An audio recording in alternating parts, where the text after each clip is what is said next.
Welcome to the Big Book Roundtable and the RICO 12 family of recovery resources targeted at people from all backgrounds, faiths, and places dealing with addictions of all varieties. We're just super grateful to be here around this virtual roundtable. I'm here with Nikki M and David G as we snorkel, scuba dive, deep dive into the Big Book of Alcoholics Anonymous, learning, experience, strength, and hope from each other and from our higher power as we invite our higher power into this meeting. We're grateful for you to join with us. I'm going to quickly introduce myself. I'm Justin B. I'm a child of an all-powerful, all-loving God and a multidisciplinary addict. I'm living in the miraculous promises of recovery that are delineated in the Big Book as we're going through that. I'm joined today by David G. and Nikki M. And we'll get to them here in just a minute. But we're just really grateful to be able to sit around this table and share this resource along with other resources that we have in our lives and our recovery work with you, the listening audience. David, why don't you take a minute and say hi, introduce yourself. Absolutely. Thank you, Justin, for your service as always. Nikki, good to be here with you today. I'm David G. I'm an alcoholic and addict of many sorts from Oklahoma, and grateful to have been in the rooms of recovery and been sober for almost 30 years now. And it's really good to be here with you guys today. I began a Big Book series starting tomorrow, actually, in Egypt with an interpreter. And there may be some jaywalking going on through that deal. I don't know just yet, but God will work it out. So good to be here. Awesome. I love that. And I'm glad you get to do that in Egypt. It's cool how God uses us all over the world when we're able and willing to do that. Nikki, why don't you take a second and introduce yourself? Hi, I'm Nikki M, and I'm just a grateful person who watches miracles because I'm a grateful member of this fellowship. And even when I just heard David share this God shot God incident, is I just started work with a sponsee in Egypt, and we were on step 1 this morning. So I'm going to need that link to that study, David, when you get a moment, or we can put it in the show notes. I'm grateful. There is no mistakes in God's world, and we're hearing it right already. We've been here 2 seconds, so thank you. Awesome. That's a really cool connection that we get to make around this roundtable. And we'll put information on the Egypt stuff in the show notes if that's something we can do. But thank you, Nikki. Thank you, David, for being here. Today, we're going to continue our walk through the Big Book. In our last episode, we talked about the jaywalker, and today we're going to do a little bit more analyzation of the jaywalker here in our reading. We're just going to read a couple of paragraphs. It looks like 4 paragraphs, 3 or 4 paragraphs, starting on page 38 of the 4th edition of the Big Book. You may think our illustration is too ridiculous, and we'll just read through top of page 39 with a little bit more as we get ready to jump into Fred's story in our following episode. So everybody grab your Big Book, pen, highlighter, paper, take notes, mark up your Big Book, and let's get into this. All right, here we go with our reading. You may think our illustration is too ridiculous, but is it? We who have been through the ringer have to admit if we substitute alcoholism for jaywalking, the illustration would fit us exactly. However intelligent we may have been in other respects, where alcohol has been involved, we have been strangely insane. It's strong language, but isn't it true? Some of you are thinking, yes, what you tell us is true, but it doesn't fully apply. We admit we have some of these symptoms, but we have not gone to the extremes you fellows did, nor are we likely to, for we understand ourselves so well after what you have told us that such things cannot happen again. We have not lost everything in life through drinking, and we certainly do not intend to. Thanks for the information. That may be true of certain non-alcoholic people who, though drinking foolishly and heavily at the present time, are able to stop or moderate because their brains and bodies have not been damaged as ours were. But the actual or potential alcoholic, with hardly an exception, will be absolutely unable to stop drinking on the basis of self-knowledge. This is a point we wish to emphasize and re-emphasize, to smash home upon our alcoholic readers as it has been revealed to us out of bitter experience. And we'll stop right there and pick up next time with that reading. But I'd like to, let's do some analyzation of this reading. What are some of the things that jumped out at you as we read this, David? Well, as we've been reading this Jaywalker, any of us that are taking a very close look at that are absolutely able to identify with what's going on with him in our own lives. But as we talked about in the last episode, I think there's times that we really don't look beyond why his behavior is manifesting the way it is. And we know today that by going through this process and seeing what has really defeated us, that's what determines our behavior. Because once I went through this process and had a spiritual awakening, my behavior was absolutely no longer the same. Now, from time to time, little bits of it would jump out here and there. I'm not saying that I'm white as snow by any means, but I can tell you that I absolutely do not live that way today. I haven't got a divorce in over 20 years now. I should have had, damn sure, but I haven't, thank God. And so,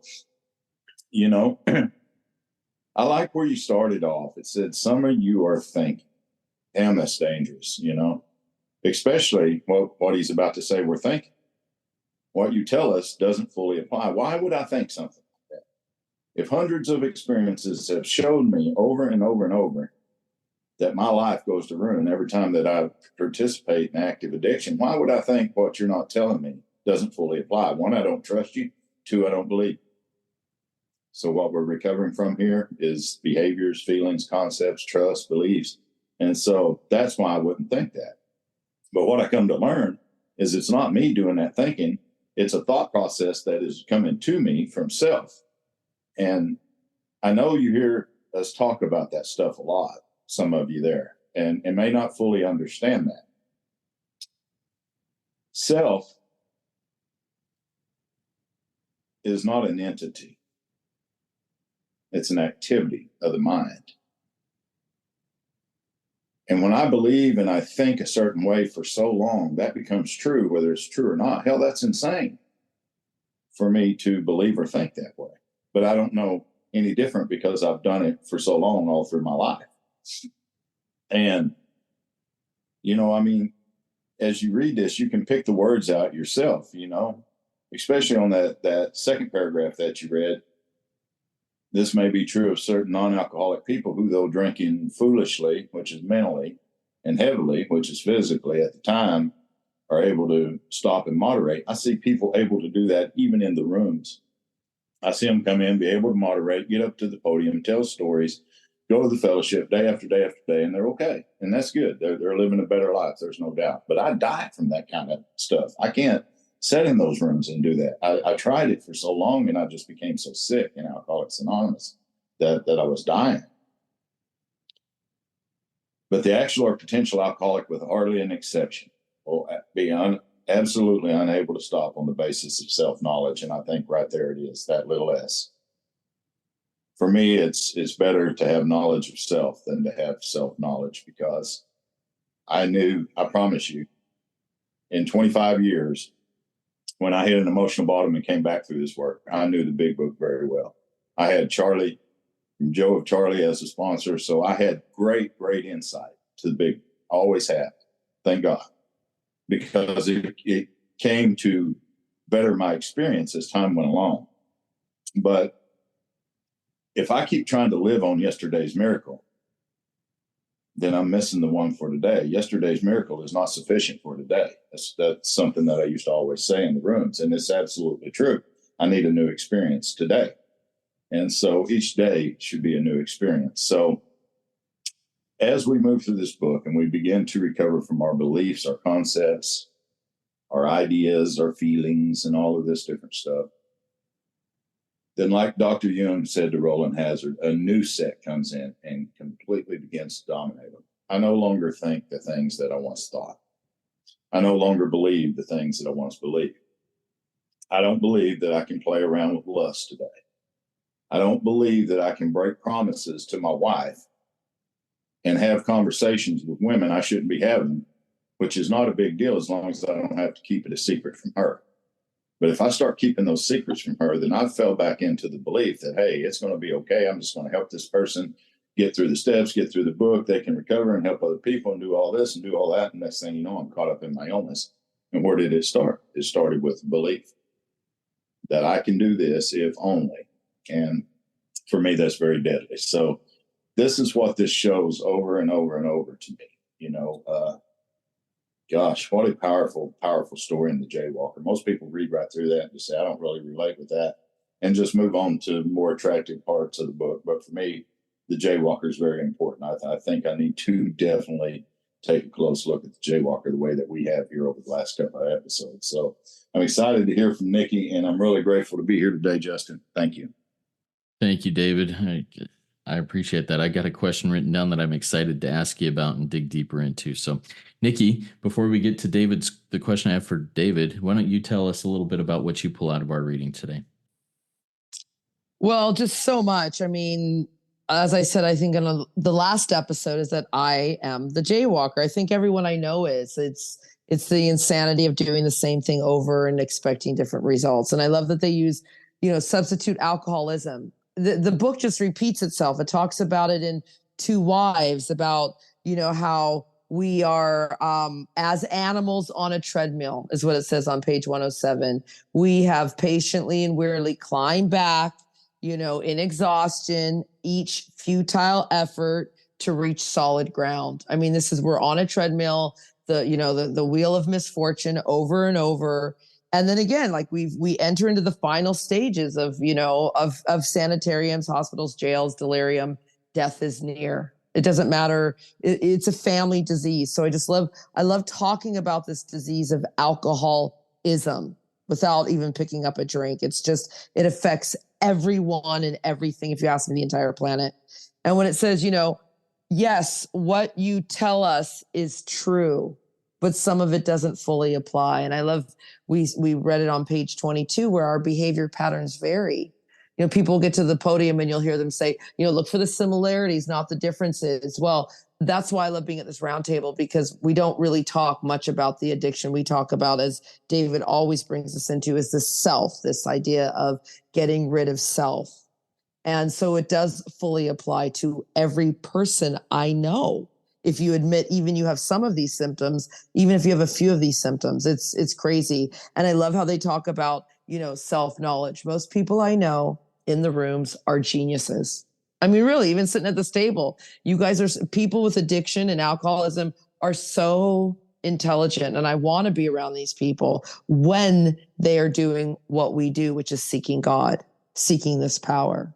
And I love how it says, we wish to emphasize and reemphasize to smash home, and I was just reading it with a sponsee on page 30 today, smash the idea.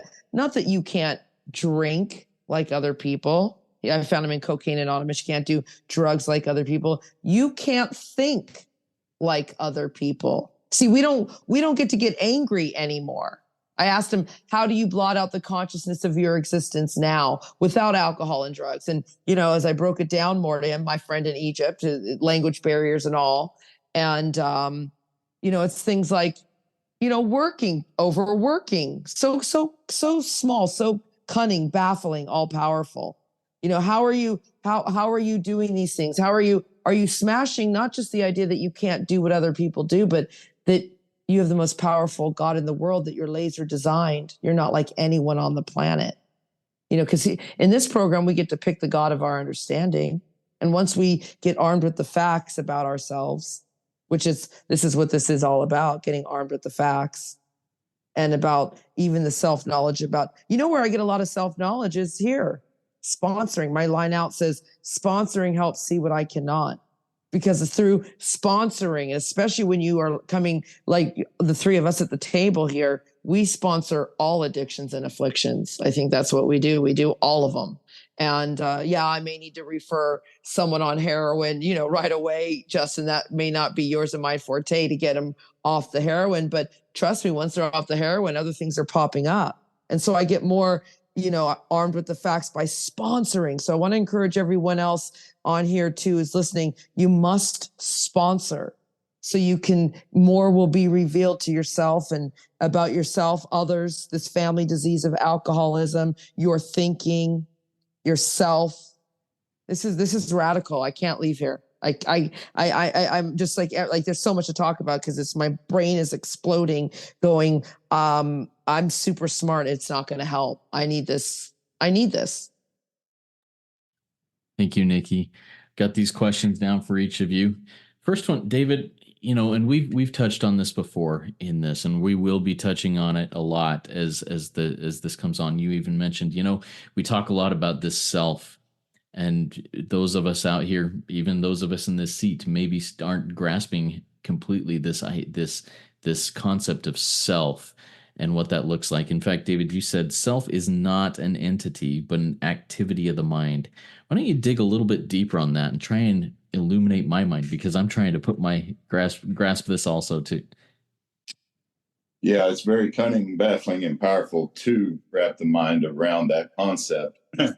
God, it almost killed me in 25 years before I even began to understand what it looks like. In going through this process of the work, and we've done it here in the roundtable as well, we've really looked at the thoughts. That's an activity of the mind. Concepts and beliefs, that's an activity of the mind.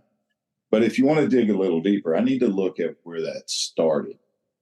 I remember being very young, and I had a stepdad. He was full-blood Cherokee Indian. He was a mean bastard, and he was drunk, and he was just very, very abusive to me. In fact, I ended up killing him, as time went on. But when I was very young, I can remember, we lived way out in the country. He didn't like us to be in town around people who could see what the hell he was doing, And so we didn't have swimming pools, like most normal kids do. We had to go to the creek if we wanted to swim. And I can remember being very little. And I was scared to jump in. He was out there and he's like, come on, I'll catch you. Come on. And finally, he coaxed me into jumping. And when I did, he just stepped aside, and I hit the bottom, and I was gasping. I was fighting. And he finally, he jerks me up out of the water, and he says, don't ever trust anybody your entire life. Don't ever trust anybody. Well, that set in trains of motions of circumstances within the mind that, hell, I wasn't going to trust him. That's an activity of the mind. That self began right there. I'm not going to trust anybody. And I remember the day that I took his life with a stick of wood, about probably 16 years later, 14 years later, something like that. I can remember that day. My mother coming out and being very just horrified. She still suffers PTSD from that to this day, all these years later. But I can remember her saying to me, I'm going to call the police. You need to get out of here. And my thought was, he's abused me all these years. You've never done a damn thing. You never called the police one time. But now that I do this, you're going to call the police. So there was two things that went into my mental activity that day. One, no man was ever going to put his hands on me again, ever, unless I allowed it. And two is that I'd never trust another woman as long as I live. And so that set up an activity of the mind that caused me all kinds of hell as time went on. It's taken me a long time to recover from the beliefs and the concepts that you're out to get me, that I can't trust you, that I need to hurt you if you get close to me, and that I will screw everything that's not nailed down, man or woman. And because nobody's ever going to hurt me that way again. If there's any hurting to be done, it's going to be me. So all these beliefs and all these concepts and all these activities of mine, that's what self is. And see, I didn't know any of that. That's what I have to recover from. I have to recover from the belief that I can't trust you, that I need to hurt her so that she don't hurt me. And through this process, we get to do that. A miraculous, powerful God shows up and he changes our thought system. So an entity, if I look at it as an entity, I'm looking at it as something separate, that it's something that's something other than in me. No.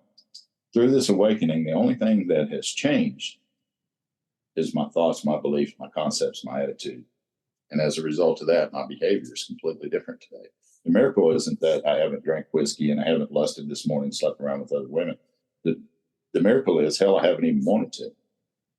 The thought never occurred. That's what's changed. So that's kind of my take on the question you asked. I hope that's insightful. So thank you. It was very helpful, and thank you for sharing these powerful and painful things that are deep and really are jarring, actually, and make me go, okay, this is this is real. The self is something that is real and it is powerful. But grasping this activity of the mind and separating it as not a separate entity is something that I think we'll continue this process with. Thank you, David. Excuse me. Nikki, a word that you use very often in recovery in the rooms as you share and everything is smashing the idea that we're like anybody else. Why don't you just go a little bit further on that, talk further to the concept of smashing home ideas and truths and what that looks like in practice? Okay, that's a great question because I had to explain it today to my sponsee in Egypt. It's the theme, it seems. And I was explaining because he plays tennis. And I said, okay, like if you're smashing the ball, right, you're going to go in for that grand slam. You have to do that every day in your recovery. You have to smash, it doesn't say gently accept. It doesn't say smash the idea that whatever it is, that not that you can't just act out in all these different ways that you're like anyone else. So it kind of piggybacks on what our David was talking about reprogramming. See, this is a program, and that's why I need to be my old thinking. People are going to fail me. Everyone's going to hurt me. All men are stupid. This programming I have. And I have to, the book literally says, page 1, we urge you to try our program. See, my old hardware, my old software in this old computer doesn't work. Remember when they used to bring the trailers and they'd bring those old Apple computers at school? And I mean, no one had any of this. Like you'd have to go and that system, that old desktop computer, that doesn't work in 2024. That system doesn't work. It's got to go away and I got to get a new one. And so every day, and so I am reprogrammed. So where it's like, no, nothing's been done to me. Everything's been done for me, or even more so, like David's talking about, this, like you said, it's a painful past, but I've been so reprogrammed that everything in my past is literally my greatest possession. It helps other people. I believe my book. I've been reprogrammed. Absolutely. So that's why I say smash the idea. Other people can think like that. Other people can get angry. Other people can hit send without pausing. You understand? I don't get to do that. Other people can say things to their mother in a certain tone. I don't get to do those things, right? So it goes so beyond what I would have considered. And the only reason, as you say it, we stay here. We don't go anywhere. So if I stay in this room and I stay here long enough, I will be different. And it gets hard. Like, this is not easy to smash because I've smashed the idea that I'm not like anybody on this planet, that some people it's hard for me to relate to people now. I only want to be around high vibration people. I only want to be around truth seekers. I only want to be around people speaking like this, doing this. So that gets very difficult. It can be very lonely and it can be frustrating because look as I told my boyfriend, and I just got home from Luxembourg, you're not the same girl you met almost 6 years ago on the beach in Cuba. Like that, I don't even know who that girl is. That woman. I'm completely, because every day I'm smashing the idea that I'm like anyone on this planet, So I get real, and the book says it, radical. And then my guy says, in his broken Arab, he's like, what does radical mean? We'll try and explain that in Egypt, in Arabic. It's like, wow, where do you start? This is radical recovery for radical addicts. Thank you, Nikki. Thank you, David, for going into these, answering these questions and helping illuminate a few other areas here for me and for others. Let's go into takeaways. David, what takeaway do you have from today's conversation and reading? Well, I just know that there is recovery from the beliefs, concepts, and ideas. We don't have to jaywalk anymore. I mean, we can cross the street safely today. And man, that is a great miracle. I'm so thankful to Alcoholics Anonymous and the other fellowships, but more importantly, to a loving God that revealed himself through the Big Book of Alcoholics Anonymous and the way it's outlined. When I came to AA, they kept telling me, you're going to find God here. God's here. And I kept thinking, where? And I didn't realize it. He was in the books that were laying on the table. And, I just didn't realize that at the time. Page 57 of the book makes it very clear. Hell, I don't find God. He discloses himself to me whenever I go through this process. So it's really good to be here and really good to be able to share experience, strength, hope. Thanks, Justin, for your service. Thank you, David. And I just want to jump in on something you said there. We can now cross the street safely. If I'm not jaywalking and I'm crossing the street safely, it means I go to the corner where the signal is, and I wait for the light, and I wait for the cross guard or whatever it is at that point, and I cross safely in the care of God. And that's a beautiful thing. Thank you for sharing that. Nikki, what's a takeaway you have from our conversation and reading today?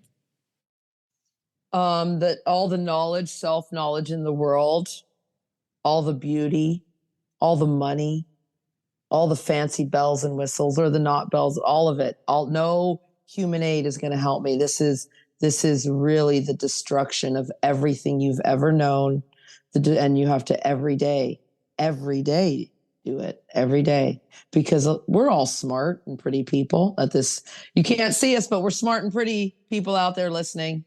And it's not enough to keep us smart and pretty people sober, emotionally sober, free from self. This is not for the faint of heart. So join us, please, everybody, because self-knowledge alone won't save you. Thank you, Nikki. My takeaway today comes from our reading, and I come to this. A lot of the people I work with are fairly high bottom drunks, fairly high bottom people who are hoping that they have found bottom. And this phrase here from our reading, I haven't gone to the extremes that you did, nor am I likely to. I still have my house. I still have my family. I still have, a job.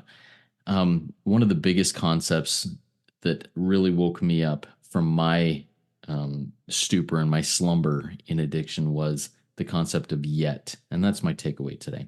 I haven't lost those things yet, but man, if I continue on this path, I will lose those things and go every bit as far. And I hope that I can, if you are in that place out there in the listening audience where you haven't lost those things, think of the concept of yet. Where will this take you if things don't change? If self isn't understood and smashed. Everybody keep coming back. Smash that self. Smash the idea. Smash the thinking. And make things, turn it over to God. Let God make things different in your life. Keep coming back. It works when I work it. So work it. You are worth it.